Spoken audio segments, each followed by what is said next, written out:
जानी, तुमने एक शेर को फोन किया है तो सब्र रख। शेर अपने हिसाब से फोन उठाएगा, जब मूड होगा तब जवाब देगा, वरना फोन काट देगा।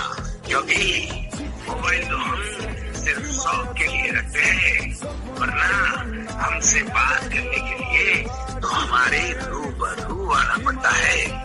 अब तो तुम हमें जान ही गए होगे कि हम राजा हैं